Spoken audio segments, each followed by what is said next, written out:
I'm ready to go, venturing into the unknown.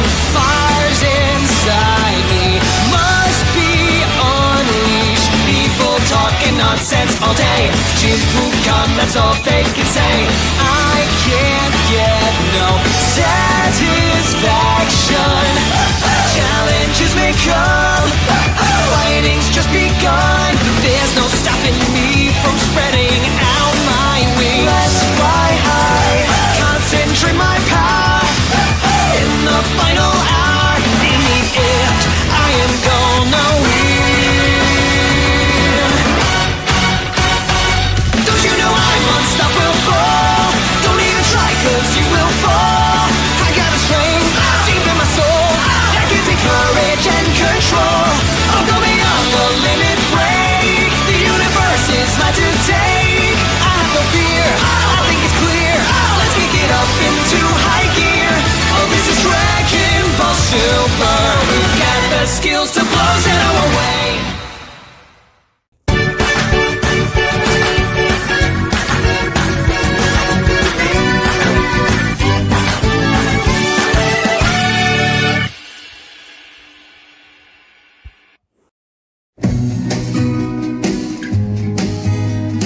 Now listen, it's been a while since I've been to school, but this is some of the stuff that I remember being stupid about school. Don't know much about history. Setting word limits is stupid. An essay is only as good as it is concise, right? So if I've concisely made my point in like 2,000 words, why are you going to force me to write 3,000 words of shit? Okay, listen, here's an assignment for everyone watching this video, right? In a maximum of 20 words, tell me what carpet is. Alright, I said, carpet is a soft material usually laid on floors of houses to offer a soft surface on which to walk. Very easy, right? Now do the same, but write 200 words. Like, you get to the point where you don't know what to write. Alright, if I had to, I'd say something like, my grandma's carpet is really ugly. Carpet slowly gets darker as time goes by, but you don't realise it until you see the carpet underneath the sofa or the bed and it's like really soft and a little bit lighter. Lesbians munch it. You see? This is garbage. Say I'm in the park and I decide to play a game of pick-up basketball, right? Say I make a team and it's got LeBron James, Stephen Curry, James Harden and Anthony Davis. This is a pretty good team, isn't it? But if I forced you to have 6 players, the team becomes this. Do you see how by adding this extra, it's become shitter? If I've made my point, let me finish my essay and hand it in. Don't set word limits. Don't know much biology. Some of the shit you learn, for example, from our schooling, I know that the Great Fire of London was in 1666. And I also know that the reason that leaves are green is because of a thing called chlorophyll. Why the fuck do I know this? It's never gonna help me. But while I do know that, I don't know a fucking thing about how I would do my taxes if I decided to start my own business or how to go about getting a mortgage. Haven't got a fucking clue. However, what I do know is the main news headline from London 350 fucking years ago, and I've got this fucking pot I made in art class. Don't know much about a science book. I'm sure everyone's experienced this, as I have. You can have some shit, lazy teacher who always teaches in one boring, shit, monotonous way, but whenever there's a guest at the back of the room observing him, he completely changes. There's more activities that he normally never does. There's group activities, there's mini assessments, there's everything. He even talks different. Alright, you little bastards, everyone get out your textbooks and turn to page 69.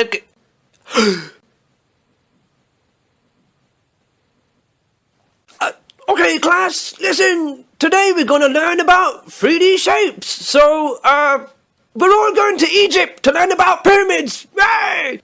This used to happen when I was a kid and I didn't really appreciate it. But I've been working in a school for the past year, so I'm privy to this information, right? So let me fill you in. Standard teaching practice in some countries is that you get external governing bodies like Ofsted that come in to observe how teachers are doing and to basically assess teachers and tell them, oh, you're good, you're outstanding, or you're shit, right? But the dumb part is they tell you in advance, like, oh, listen, we'll be checking you out on Tuesday, period 4. And because the teacher knows they'll be being observed, They'll go out of their way to make a crazy good lesson, but when they're not being observed, they have some dog shit lesson. So you'll get some teachers that are crap, but because they're told, oh, we're going to check you out on Tuesday at 7 o'clock, they'll go out of their way and spend literally, some people have told me, 4 hours planning the fucking lesson, whereas they'll spend about 10 minutes on the other ones. This alone makes monitoring teachers so fucking dumb. If you actually want to monitor teachers, right, fucking surprise them. Don't know much about the French I took. This one never made any fucking sense to me, yeah? You're in class and you've done something a little bit stupid, right? The teacher asks you, what do you think you're doing? What do you do that for? And you say, Johnny told me to do it, which is not a good reason, right? Then the teacher says, if Johnny told you to jump off a cliff or shove a cactus up your ass, would you do that as well, grade? What? No, obviously not, you smart ass. Do you not see that a line's been crossed in going from throwing a paper aeroplane across the classroom and leaping to my death? Don't know much about geography. Another reply that never made sense to me was, oi sir, can I go to the toilet? Shut up and do your work, grade. You should have gone at break time. What do you mean I should have gone at break time? I'm asking you to go for a piss now? Break was like an hour ago. If I had to go for a piss at break time, I would have gone for a piss at break time. Who do you think I am? I don't just control my bodily functions. And also, piss off, teacher. You're like 40 years old and you fat bastard, you've got a gut that you're resting on the table. You've probably been constipated at least once in your life before. In the same way that you couldn't go for a shit whenever you wanted, I can't go for a piss whenever I want. Okay, fair enough. Well, I can go for a piss whenever I want. But to say that I should have gone for a piss in break time is not a valid solution. Right, so what is he saying? Is he saying that everyone in school should go for a piss at break time? That would be fucking mayhem. So to avoid that from becoming the norm, let me just go for a fucking piss, mate. Shut up, grade. I said you should have gone at break. Alright, do you know what? Fine. Teacher, you're right. I should have gone for a piss in break time. How careless of me. I'm just going to stay sat in my seat and I'm going to try and focus on my work whilst I'm busting for a piss. And let's see how well this goes. Watch. Look, arsehole. Look at this. I've gone and pissed myself. Is this what you wanted, is it? Dickhead. What if I needed to go for a shit? Or what if I had Indian food the night before, huh? Oh, I never did this, but some kids apparently say they need to go to the toilet just so they can leave the class for a bit, right? But that's not a reason to not let them go. I get that it's a case of the boy who cried wolf, right? But when the consequences of them not crying wolf involve someone potentially shitting themselves, they can cry wolf all they want. Don't know much trigonometry. And also, might I add, more often than just occasionally, the toilets are blocked from some arsehole shoving rolls and rolls of toilet paper down there, so your solution's even worse. Don't know much about algebra. Some of the teachers that work at schools, like fucking hell. We used to have this one geography teacher, Mr. Randall, and he was some 60-year-old overly strict, miserable old bastard. He hates coming to work, so he hates it himself. And then as a result, we, the kids, hate it because he's such a miserable old twat. And it's like, for fuck's sake, what are you here for? You're miserable doing this job, and as a result, you're making it shit for us. Just fuck off, man. Either fuck off, quit, retire, or get fired, man.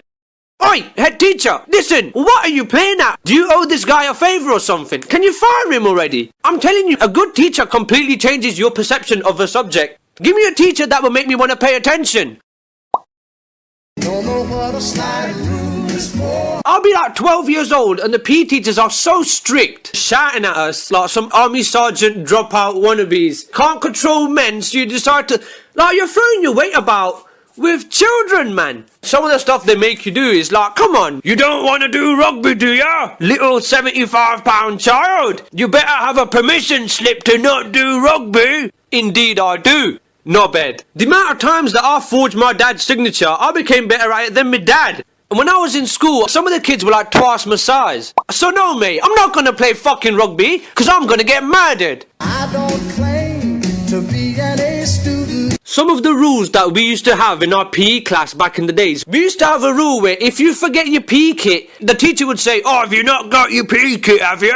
Go in the storeroom and get a change of kit. You go in the storeroom and it looks like this, and it's the most disgusting place you've ever been, right? And they expect me to wear a pair of shorts and shirt from this disease-ridden nasty shit pile. Oh, why do I have to wear this shit? No, man! I'd much rather get a bit sweaty than catch whatever diseases are floating around in the stale air in that room. Have some mercy! But I'm trying to be. And whilst we're on the topic of PE, some of the scheduling that we used to have was fucking stupid. Like, why are we playing badminton indoors in the summer and doing cross-country running in fucking winter?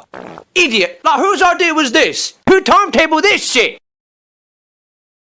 Oh, of course. For maybe by being an A student, baby, I can win your love. Sorry, can I just tack on a quick little message? Right, Dumper.nl, can you stop stealing me fucking videos, mate? Bit fucked up, isn't it? How about you stop that, you dickhead?